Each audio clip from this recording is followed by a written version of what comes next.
So guys, balik lagi sama kuliah sore bareng L di sini. Oke, ini adalah Poco X5 Pro, HP yang kurang rame dibicarain karena orang tuh pada fokus sama Poco F5, Poco F5. Ya, meskipun hype-nya ini kurang jika dibanding Poco F5, tapi Poco X5 Pro ini itu ngebawa sesuatu yang wow banget nih buat pasar smartphone tahun ini.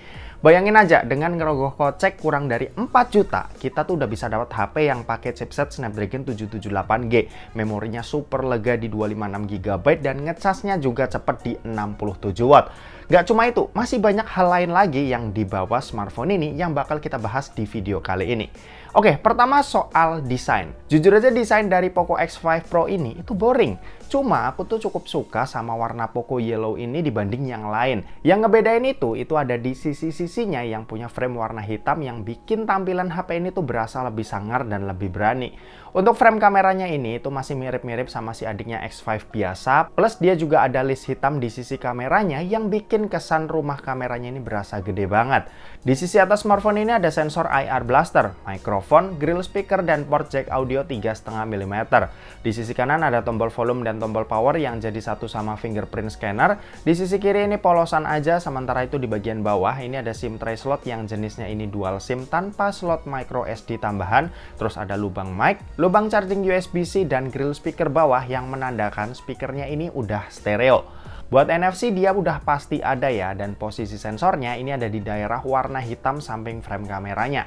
Untuk bodinya ini udah tahan cipratan air karena si Poco X5 Pro 5G ini tuh punya IP rating IP53 yang setidaknya ini bisa melindungi dari kerusakan kalau misal kena gerimis atau kecipratan air yang intensitasnya itu rendah.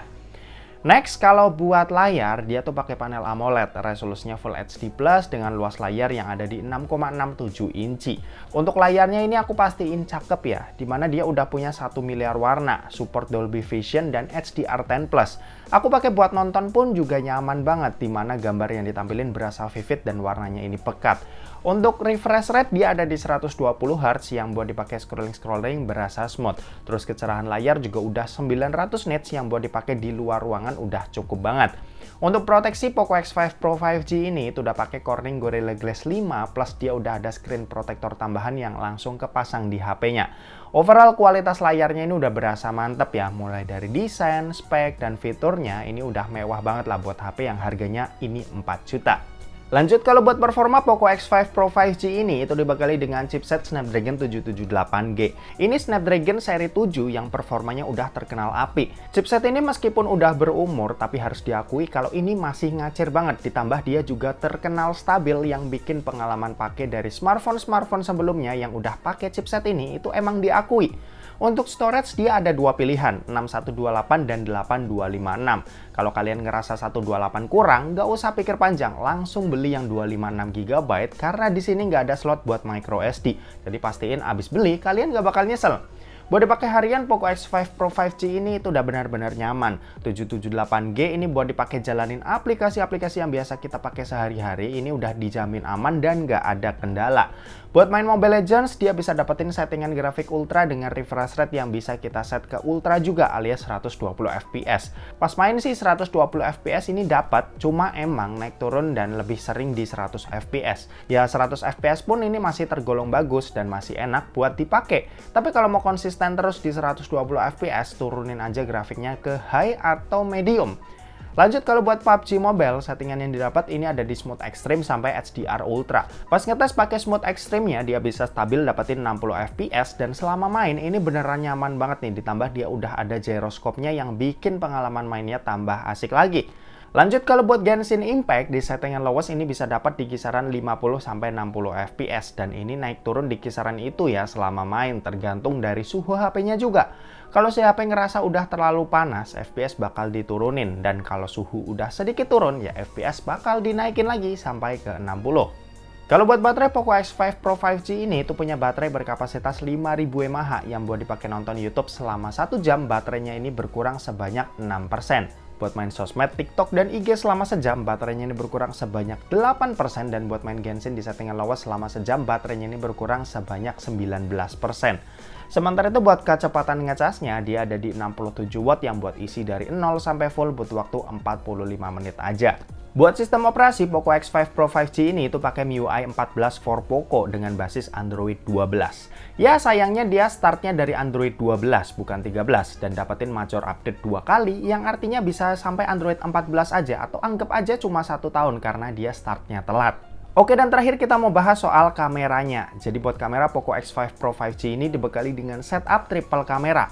Ada kamera utama yang punya resolusi 108 megapiksel, kamera ultrawide 8 megapiksel, dan kamera makro 2 megapiksel. Sementara itu buat kamera di bagian depan dia resolusinya 16 megapiksel. Buat hasilnya dia udah punya dynamic range yang cukup bagus ya buat di kelasnya. Detailnya juga bagus, warna cenderung terlalu over kalau ketemu banyak warna mencolok, dan overall hasilnya ini cukup enak dilihat lah.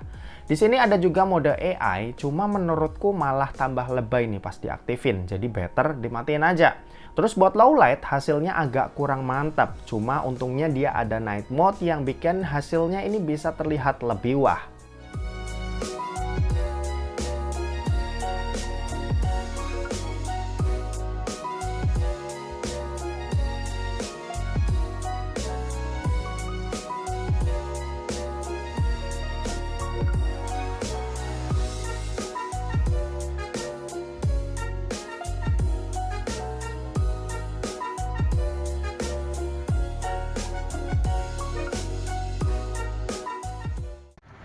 Ini perekaman video dari Poco X5 Pro 5G, direkam pakai resolusi Full HD 30 fps. Hasilnya kayak gini. Ini lagi di mana nih? Rest area tol Batang. Wih, warna langitnya cakep. Ya, cakep sih. Ini kita bakal coba super steady-nya. Oke, ini steady videonya Full HD 30 fps. Hasilnya pasti lebih stabil. Ya, kalian bisa lihat sendiri. Ini aku pakai jalan kayak gini hasilnya. Oke, Full HD 30 dia juga bisa ultra wide. Ada video ultra wide-nya juga, cuma sayang saat udah ngerekam videonya kita nggak bisa pindah-pindah lensanya. Ini ultra wide-nya. Hasilnya seperti ini. Kalau ini Full HD 60 fps, ya bakal dikompres ke Full HD 30 karena format video YouTube kuliah sore Full HD 30. Tapi kalian bisa lihat aja buat kestabilan gambarnya kayak gimana. Ini jelas lebih smooth ya dari yang 30 fps. Ini buat 4K 30 fps. Kalau kalian di previewnya sih dia kayak patah-patah gitu ya. Cuma nggak tahu nanti hasil jadinya kayak gimana. Dan di 4K 30 ini dia nggak bisa lensa ultra wide. Full HD 60 tadi juga nggak bisa. Oke, hasilnya seperti ini. Semoga aja hasil jadinya nggak patah-patah ya. Ini soalnya di preview kelihatan patah-patah. Oke, ini Full HD 30 fps kamera depan, hasilnya kayak gini. Dan kalau kita pakai jalan seperti ini. Hasilnya cukup cakep kalau aku lihat di preview. Backlight, ya oke, mukanya masih kelihatan. Kamera depan bisa Full HD 60, cuma udah nggak ada opsi 4K-nya. Kalau kamera belakang tadi ada 4K 30, kamera depannya mentok di Full HD 60.